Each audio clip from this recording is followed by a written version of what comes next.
Bonjour à tous, je suis le pasteur Jean-Charles Vindini.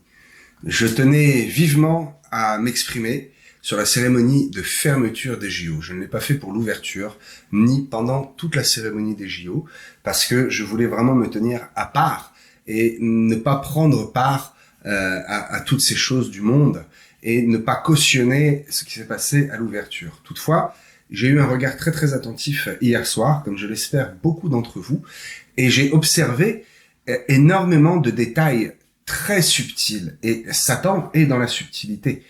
Je pense que cette cérémonie était peut-être pire que celle d'ouverture, parce qu'il y a énormément de détails et de symboles qui ont été cachés. Et le peuple a été rassemblé, 70 000 personnes, à un seul endroit. Ce n'est pas pour faire joli ou pour une raison pratique.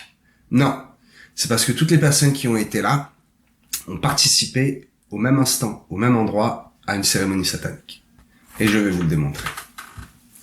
Une cérémonie qui a commencé à être donnée avec un ton assez léger, sans trop de symboles, une cérémonie assez bon enfant. On voit la flamme, donc la vasque qui s'éteint, avec cet athlète, triple ou quadruple médaillé, je crois, ce jeune homme Léon Marchand, c'est ça, voilà, qui a fait la natation. Donc, la flamme s'éteint dans la vasque, et puis il porte un petit quelque chose avec la flamme dedans. Donc, depuis le jardin des Tuileries jusqu'au Stade de France. Pour ceux qui n'ont pas vu la cérémonie, je vais faire étape par étape, assez rapidement, pour vous la résumer. Parce que je sais que beaucoup de chrétiens, et même des gens qui ne croient pas en Dieu, se sont privés de cette cérémonie, n'ont pas voulu la regarder, parce que effectivement ils ont eu une mauvaise expérience de la cérémonie d'ouverture. Et eh bien ils ont bien fait de s'abstenir, parce que à un moment donné, je vais vous en parler, eh bien l'ambiance change complètement, du jour à la nuit, réellement.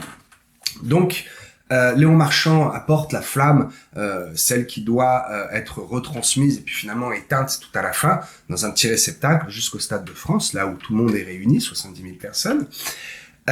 Nous assistons pendant très longtemps à l'entrée merveilleuse des athlètes. C'est vraiment bon enfant, c'est sympathique, c'est plein de couleurs, plein de joie. Les athlètes montent leurs médailles, tous les pays sont mis à l'honneur, il n'y a pas de différence, c'est vraiment sympa.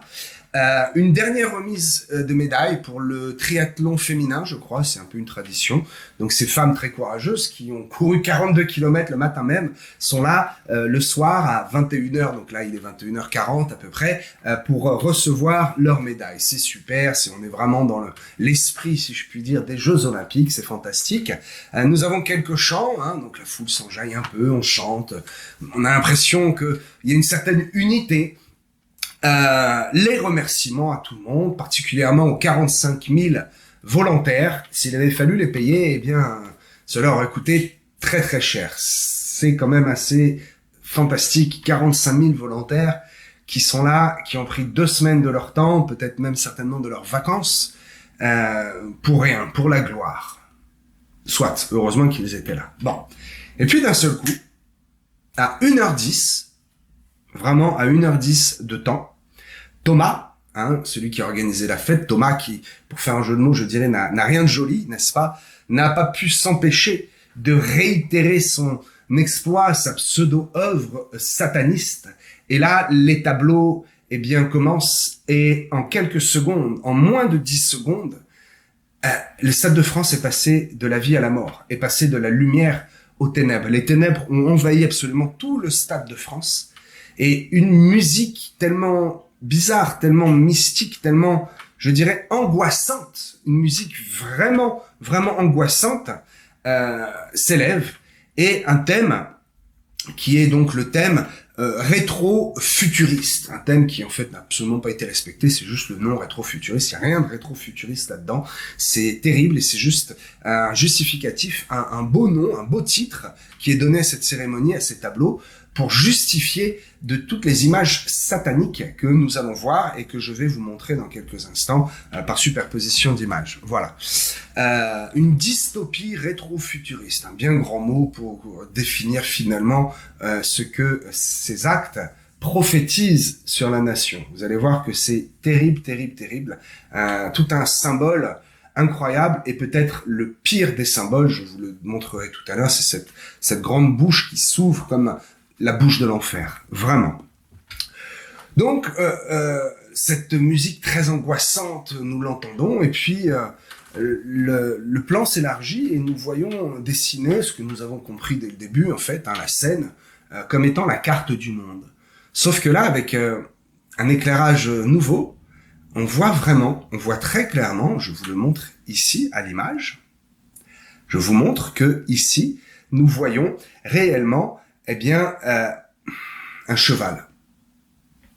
Il s'agit du cheval noir de Apocalypse 7. Celui qui vient et qui annonce la disette, celui qui a une balance et qui annonce que, en fait, les prix vont augmenter, doubler ou tripler.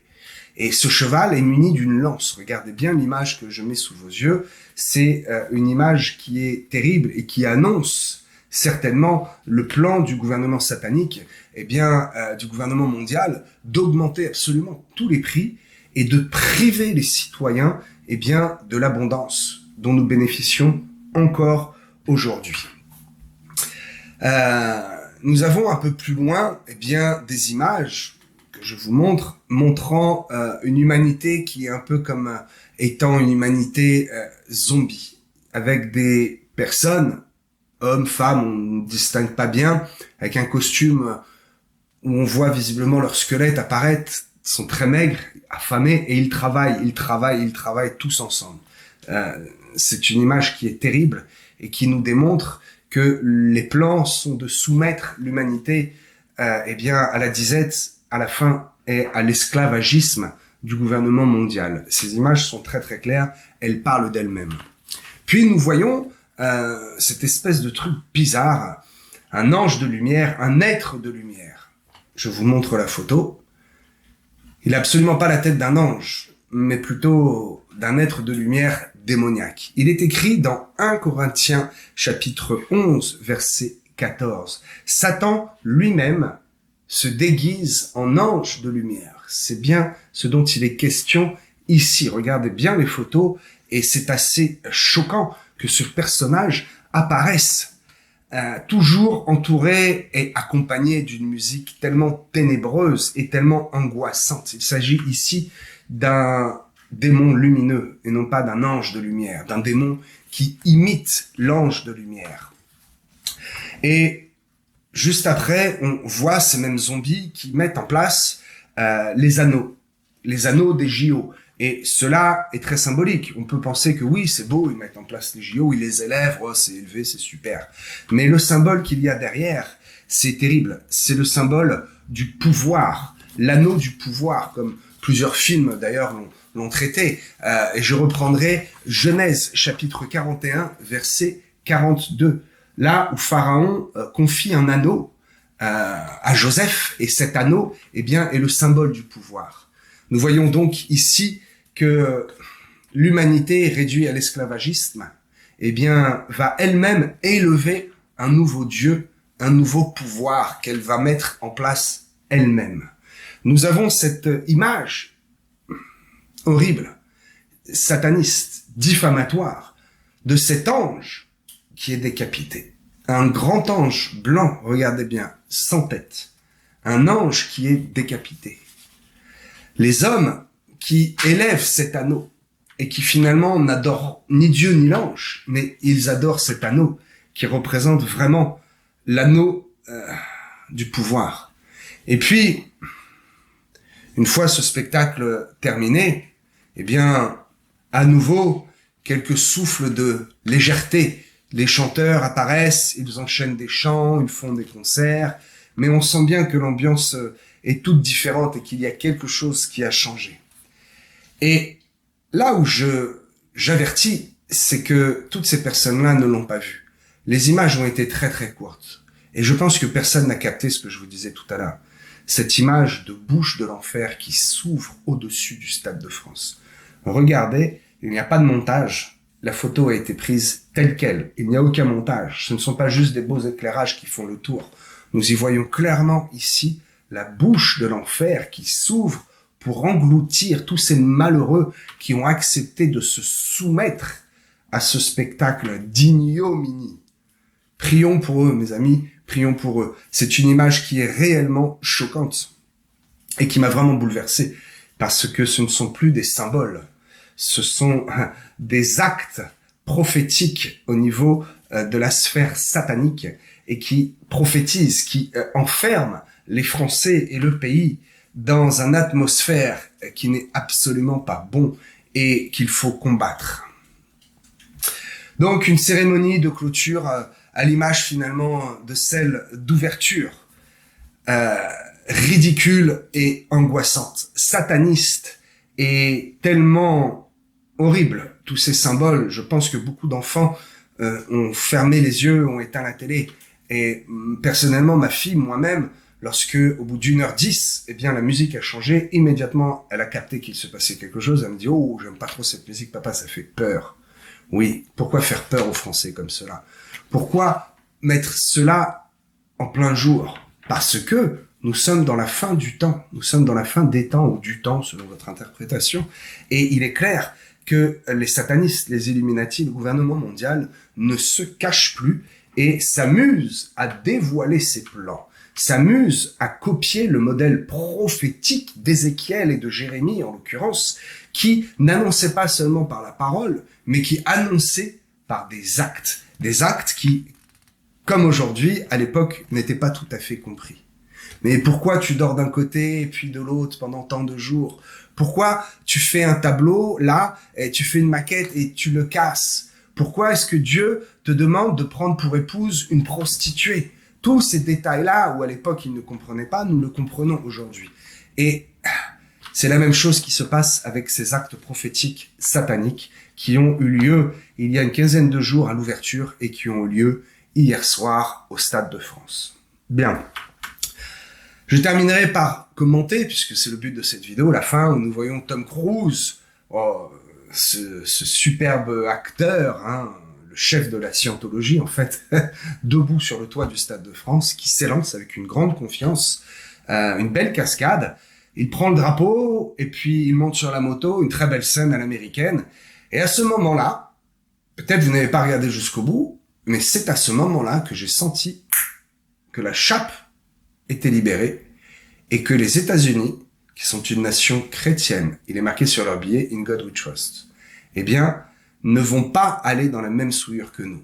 Puisque le drapeau, alors c'est un montage, tout était prévu d'avance, les vidéos étaient déjà faites à l'avance, d'accord.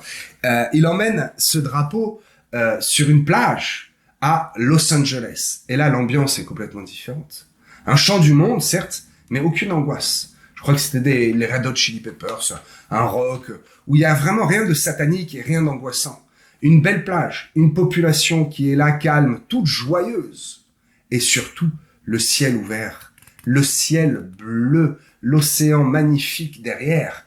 Et ces chanteurs qui enchaînent, tous ces chanteurs qui, aucun n'ont revendiqué Satan sur leur vie et aucun n'ont fait de pacte avec le diable. Et on sent tout de suite une légèreté, un vent léger arriver, et nous comprenons que les États-Unis ne feront pas l'erreur que la France a faite. Les États-Unis ne voudront pas souiller leur pays et leurs citoyens dans l'horreur et dans la fange du satanisme et des faux dieux. La cérémonie se termine avec une dernière chanteuse, je ne veux même pas citer son nom, qui chante My Way et qui se revendique, eh bien, comme étant en premier lieu woke, comme si cela était une nouvelle nation. Nous avons laissé place à cette chanteuse qui ne s'identifie absolument pas à la nation de France, qui a chanté My Way, une interprétation d'une copie d'une chanson finalement de Claude François, qu'il aurait été beaucoup plus judicieux de faire chanter par un vrai artiste reconnu et en langue française. Toutefois, cela reste mon avis. Mes amis, j'espère que cette vidéo assez courte et dense vous a plu. N'hésitez pas à vous abonner à cette chaîne et à cette nouvelle chaîne également, les infos du pasteur. C'est une chaîne sur laquelle je m'exprimerai au moins une fois par semaine sur les actualités. Non pas pour faire un échange, non pas pour parler et donner mon avis, mais vous apporter des informations qui sont passées inaperçues. Je compte sur vous pour votre soutien et vos commentaires et votre abonnement. N'oubliez pas de cliquer sur la petite cloche afin d'être averti chaque semaine lors de la publication d'une nouvelle vidéo. À très bientôt.